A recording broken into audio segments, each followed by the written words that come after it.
When I pull up, know it's going down. Foot on the gas, ain't no slowing down. All right, and we're back again with another episode of A Shocking Good Time. I'm Hector Pino, and I do have our guest, Jenna Creason. And she is a local woman martial artist. She also is a boxer. She has a lot of different disciplines that she participates in. And so we're going to get to know Jenna a little bit. I got to meet her not too long ago, helping Dr. Golden at the 559 fights in Visalia, and that's where I met Jenna. And so I found her very interesting. I found her, well, not just interesting, but I was very impressed, I should say. Everything that she's accomplished, you know, in combat sports, as a female, as a young lady, she has a lot of fight in her, and no pun intended. But here she is today, and we're gonna definitely get to know who she is and what she's doing in the combat sport world. So Jenna, welcome. Thank you so much for having me. Absolutely. So anyhow, I wanted to just kind of jump into your story, man. Like, I know I got to meet you at 559 fights during the events and stuff, and haven't talked to you a whole lot, but I'm glad that we connected, and just want to know a little bit about your story. You know, how long you've been training, what disciplines you do train in, you know, where you're at in your career, and where you're heading. Yeah, so I kind of got into martial arts about 15 years ago. I'm 19 now, so Wow. I started off with wrestling. That was kind of just my dad wanting to make sure I could protect myself. All my older siblings wrestled, and you know, I kind of wanted to do it just so I could beat up my siblings, you know, be better than my brothers. But I ended up loving it, and then I saw Ronda Rousey coming up with the UFC champion and all that sorts of thing. And so I was like, you know what, why don't we start going towards the whole MMA part of it? So then we just started adding on martial arts. I've trained and competed in 7 different martial arts now, including wrestling, boxing, karate, jiu-jitsu, Muay Thai, Nogi, and Judo. Oh, wow. With that, I have national titles. I was on Team USA for boxing, went overseas, brought home gold there. Won CIF state for wrestling, first girl in Tulare County. Nice. Went undefeated too, had a pretty dominant season. And yeah, just kind of competing all of them, trying to get as highest level as possible. I recently turned pro the end of my senior year of high school. We're 2-0 now with 1 draw. And then we're looking to transition to MMA soon. So. Wow. Those are a lot of amazing accomplishments, man. That's awesome. So you started martial art or I guess in combat, I guess you would say, well, maybe not combat, but wrestling when you were 4 or something, right? And then, so after wrestling, what did you get like into jiu-jitsu or something, or what was the next discipline that you got into right after wrestling? Yeah, so the next one was boxing. My dad did not want his little girl to get punched in the face. I'm pretty sure that was the last thing he wanted. We ended up meeting an officer at a park. We were just there, and they kind of told us about the Visalia POW, how they had a boxing program, and it was free because, you know, we had lower income, all that sort of thing, so we wouldn't be able to afford it. But he was like, oh, okay. I was like, Dad, I want to go. And he was like, yeah, next week, you know. Next week we'll go. And next week came around, and he's like, yeah, next week, you know. And he just kept putting it off for, like, ever. Finally, I kind of trapped him. We were in the neighborhood. I was like, all right, let's go. Let's just go check it out. And, you know, I bugged him. We didn't have practice yet. So we went. And, I ended up loving it, you know. They kind of threw me into spar kind of early, and I took punches and gave them, you know, all these older boys. And he thought once I got hit in the face, okay, cool, we're done. We'll go back to wrestling, and that's it. But, you know, now here I am, professional boxer, and so it turned into my career. That's great. And so after boxing and things like that, what did anything like just drive you like into any of the other disciplines, or you just loved the combat sport, or what was your drive to move from boxing then into maybe judo or jiu-jitsu or like Muay Thai and things like that? Was it just because you were in a gym that offered all those things, or you were just hungry? Well, at that point, it was more so I just love martial arts in general. Seeing the whole MMA world and seeing that I wanted to go and do what Ronda Rousey did and hopefully more. Yeah. I was like, okay, now we could perfect and grow each martial art for myself. So once we get to the point where we combine them all, it'll be a lot easier to kind of flow into it. Yeah. So, that's why I kind of trained all of them separately. So now when I'm putting them together, everything goes a lot easier. I have more knowledge in each of the places. Right. And so you're actively training is it one gym, multiple gyms, or who mentors you and things like that? Yeah, so kind of multiple gyms at the moment. Right now we're focusing hard on boxing. So I train at Visalia Powell. Recently just went to Wildcard training under Marvin. As well as doing like my jiu-jitsu and stuff at Vitruvian Mixed Martial Arts, and then my wrestling's at a Dethrone. At Dethrone with Jason Kraft. Yes, and then my Muay Thai at a Buhavwe Muay Thai. It's a private gym with Jasper. Oh, I see. Yeah, we have a little bit of experience with Jason Kraft and Dethrone. My boys, they trained with at a Dethrone years ago for almost 5 years or so. So I have some old relationships with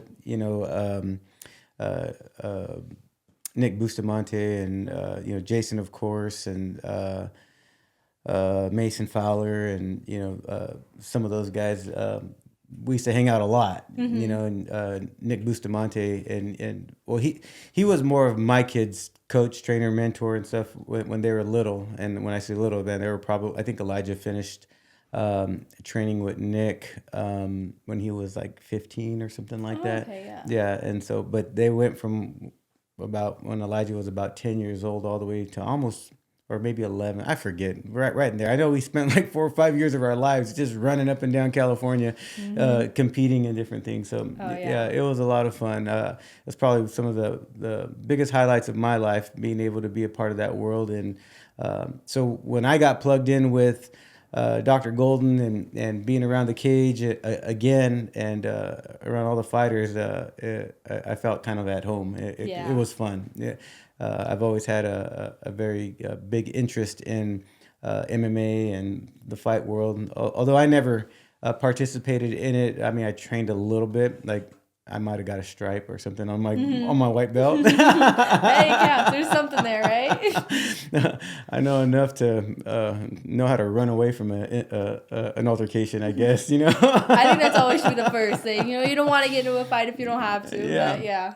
Exactly. But you know what it does do, martial arts altogether, or any type of discipline, man, it allows an individual, a kid especially, like I'm an advocate for it. It allows the child to walk with their head high, absolutely. and to have, some just self-confidence, man, that, I can protect myself and I'm not afraid to do so, and I admire you and all the other people that do participate and work hard in doing that. I've had to see even my son get into a street fight, and I didn't worry about him. I wasn't a parent that was panicking. I just knew that when they went to the ground, the other kid was going to be a fish out of water, and it's exactly what happened, and but he was able, obviously, to defend himself, and it was like a proud dad moment, I guess. Oh, of course, yeah, exactly. What's it called? I actually just started a program this last year at the Visalia Powell for that reason. So it's called Girl Empowered. I'm training girls from 11 to 17-year-old, kind of having a class for them to teach them like self-defense, nutrition, healthy habits. Then we bring in guest speakers from like different women in the community and stuff to teach them how to kind of go into those fields and all that sorts of thing. Wow. I guess right now in like elementary, middle schools and some high schools, girls are very violent right now. We've had teachers and principals reach out and they just don't know why. Everyone's just all like, they're always fighting. And the girls that I work with, some of them have like bullying issues. A lot of them just kind of on the quiet side, don't really speak up for themselves, that sort of thing. When they came in, some of them didn't talk to me at all. They didn't want to look at me. They were hiding behind their mom, kind of like they did not want to be there at all. Mm-hmm. And now they're talking. They're getting into the boxing program at the Powell on their own. And Good.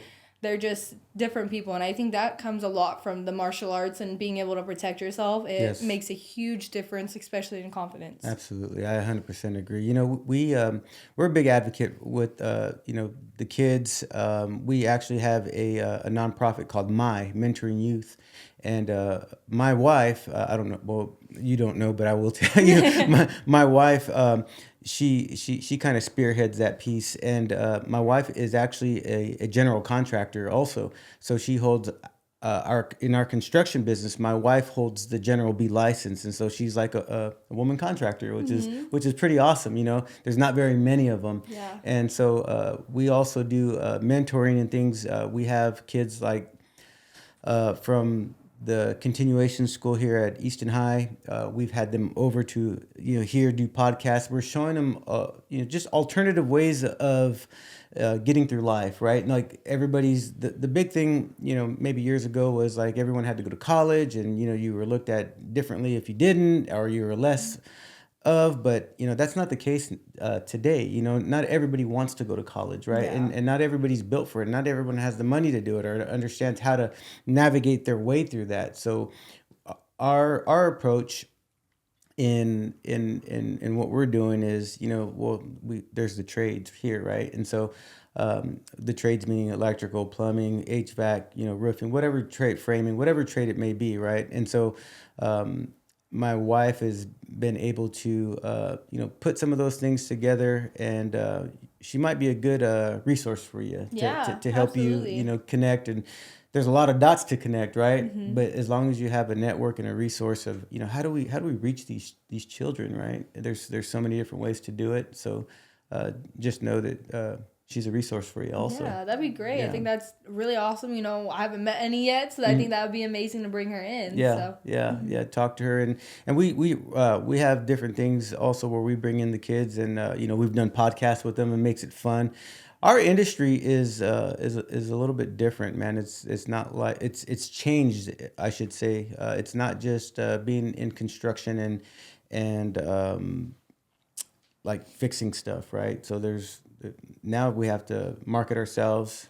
We have podcasts, we have social media, we have all these different things. So same thing with you, right? You have to put yourself out there to let people know who you are, what you're doing, how are you impacting, the space or the part of the world that you live in, right? Yeah. And so you have to use these tools to outreach. And so anyhow, I don't know how we went down that rabbit hole. That happens, no worries.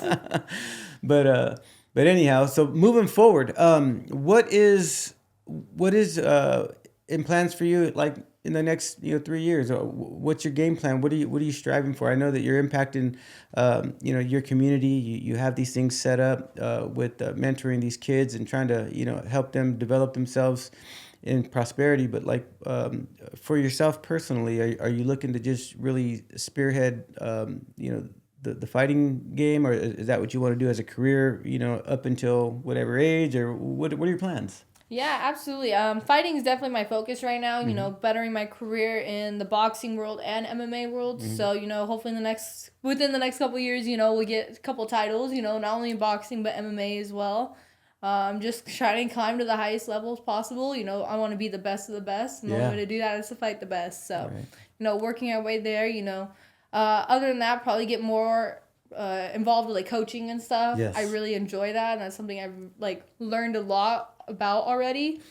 That, and I'm already really involved in community, but I always think there's always more you could do, and so kind of get more into that as I kind of grow my fighting career. Yeah, good. So everyone has dreams, goals, hopes, and aspirations in life. Do you ever down the road, do you ever have like a thought of like being an entrepreneur, owning a business, opening up your own gym, or I know that it's probably years away, but do you have those aspirations, or are you just looking to try to just stay plugged in somewhere? And I'm just being nosy. No, you're good. Yeah, absolutely. I feel like a lot of fighters have the dream of having their own gym. Mm-hmm. Mine, absolutely. I want to kind of have a gym where it's kind of up in the mountains a little bit, kind of secluded from people. Kind of have it like the ultimate training facility, I had the honor of being able to go to like the Colorado Olympic Training Center, Chula Vista Olympic Training Center, and I absolutely loved it, really good. And so I kind of want to do something like that, but also make it like an event center, kind of have that. Yeah. Just kind of like the ultimate getaway for athletes, fighters, or even just like vacation kind of spot. That's really cool, man. And I don't want you to ever feel like those are things that are not attainable, Jenna, because they are, man. 100% they are, man. If you can think it in your mind, you can hold it in your hand. I heard Bob Proctor say that a lot, man. And so I believe in it, man. me, myself personally, I'm at a place in my life where I never thought I would be, you know, honestly, like I just thought I'd just have this regular old job, and then it was just like one idea after the next, and just like, and then as I got older, I'm like, man, I wish I would have had a mentor like I do now in my life. When I was younger, I'd probably be much further ahead, right? But know that, you know, these thoughts and these things that come into your head, they're put there for a reason. You know, God puts them there. You know what I mean? And so it's like Walt Disney. He said it, and so did Einstein. Albert Einstein said, "Imagination is the preview to life's coming attraction." It is, man. Imagination is the preview to life's coming attraction. So those thoughts and those ideas that are in your head, man, they're there because they're there for you to accomplish them, you know. And I believe that you're going to do it, man. And just know that, you know, you're a product of your environment. So get around the right people, man. You know, you know, and stay close to it. Everyone's going to give you advice. Everyone's going to want to, hey, you should do this, you should do that. And I would suggest that, yeah, you do listen to some of the things, but learn to chew the meat and spit out the bones. Yes. You know what I mean? Like you're going to know what's applicable for you and what's not. Yeah. But I do encourage you to be around people that are going to impact your life, and you know who they are, right? And people are going to come and go. People are going to come and go, and that's okay too. But I listened to your dream about your gym and stuff like that, and I think that that's super cool. I've heard of different places like that. I've yet to experience it, and I'm glad that you have, because I want to experience something like that. Not maybe go get beat up in a gym or something, but that's part of that's fun, right? But you know, maybe like something like that's a little bit more zenful for me. You know, I think I got into the age where I don't like pain too much, you know? Yeah, that happens. I'm just kind of weird, and I kind of love the pain, you know? But. Tell me a little bit about 559. How did you get plugged in with the event, the people that you know there? The way I did, obviously, like I said, I was with Dr. Golden, but like, where's your plug at there? How did you get plugged in with 559? Yeah, so with the 559, I'm actually a camo inspector. So one of my coaches from my gym that I train at Vitruvian, Steve Ramirez, he was one of the inspectors for a while, and he was asking people from the gym if anybody wants to kind of like shadow and learn how to get into the whole inspecting world, officiating, all that sorts of thing. Of course, I did. My dad was like, "Oh, great, you know, here we go. She's gonna add another thing to do." And poor Larry. Take more time. Oh yeah, he's my little personal chauffeur at the moment. But yeah, so I kind of was like, you know what? Hey, why not? They said you required so much like experience or whatever. It's like suggested have so many years, and I was like, at that point, I'm more than qualified. You know, I have the experience in it, so started doing it. Been doing it for a little bit now, a couple years. And I kind of just love it. You know, we go there. I think we've been to Bakersfield a little bit. And so kind of getting more into it now, like traveling wise with it. So it's fun. I enjoy it, you know, have one of the best seats in the house. You know, you're in there. Of course. I love being involved in fighting in any sort of way. I kind of saw it as an opportunity to learn every aspect of the game. Like the behind the scenes, because, you know, I know how it is as a fighter, you know, I know how it is in the cage, in the ring, all that sorts of thing, but I want to see all the stuff around it. Yeah. And that gave me the opportunity, and it was amazing. And so now I'm still involved, trying to give back to the amateur fighters as well, you know, now that I'm up in the pros. Yeah. So just staying involved where I can. That's cool, man. Yeah, you know, I'm not officially with camo or anything like that, but you know, I travel, and I would love to be. I maybe I should inquire a little bit more on how to, but I do travel with Dr. Golden a lot. We've gone to like the Central Coast, and I think it was like Beatdown Productions is who's out there, and me and Dr. Golden got to go meet the rest of the camo guys that were out there, Clay and stuff like that. He's such an amazing guy, man. Yeah, I love Clay, man. He's just a great dude, man. And so you know, doing different events and traveling and stuff, man, I really like it. But I do need to inquire to see how I can officially be one of the camo people, I guess. Yeah, it's fun. It's definitely worth it. And, you know, being able to travel. I know Clay, he's been around forever. Yes. He tells me stories about all the fighters, some of my favorite fighters, you know, that he used to work with. And I think that's so awesome. Yeah, it's been pretty cool. Any other topics that might be coming up? So we got a fight next week, don't we? In 559? Yes. Yeah. So that's going to be a fun one. I've been seeing the promotions coming up. There's there's some people that are going pro, I think, that are going to be fighting their first pro fight next week. So, which was pretty interesting. I thought it was pretty cool. You're behind the scenes going to 559. So you're just inspecting then, right? You're helping the fighters before they get into the cage, and then while they're in the cage, you're just making sure that what? Yeah, so kind of as an inspector, our job is to keep the fighter safe. Sometimes fighters, you're into it. You don't want to get out of it no matter what, even if it hurts. And so our job is just kind of keep the fighters safe, make sure they follow the rules, that sort of thing. Look for any tells that aren't really supposed to be there, that sort of thing. And yeah, just keeping the fighters safe, make sure all the rules are followed, and, good experience for everyone. Right. So... last thing we're going to touch on, I think, is so you in the month of May, you have a USA boxing event that you're a part of an association. Let's talk about that a little bit, and how maybe our viewers could contribute, and any other events that you got coming up. How if any of our viewers could help contribute, or maybe sponsorships and stuff like that. And let's talk a little bit about that. Yeah, so for the USA Boxing event, that is a show that our gym is hosting, Visalia PAL, the Visalia Police Activities League. We are hosting our show. This is our second year doing it. Last year went really well for being the first time, and so it's an amateur USA boxing show. The winners do get belts, which is really exciting. Wow. I know our gym they're all thrilled, all the kiddos, and so we're having belts this year. And yeah, if you guys are interested in being sponsors and stuff, definitely reach out to the PAL or me or myself. And yeah, so we're excited. This one, all the kids are working extra hard, wanting to get that belt. And I'm really excited about it because I remember my first time getting a belt. And so being able to be there for our kids when they get it, it would be amazing. Absolutely, man. It's so much fun, and the excitement of all that stuff that's going on, man. I could only imagine what the kids are, the build-up, right? You got to have the build-up, and then when they get it, it's overwhelming. In terms of sponsorships, I know fighters are always looking for sponsorships and stuff like that. Anything that you can suggest our viewers, how to contribute, what comes with sponsorship, logos and things that they go on, maybe banners or your shorts or your garments, or how does that work? Yeah, so with me right now, especially with like local businesses, I like to work with them as much as possible, trying to bring up the community as much. I can't say too much about my next fight, but it's in the works and negotiation, and if everything goes right, it'll be on a very big stage. Oh, nice. Probably the biggest ever for me, and this early in my career is incredible.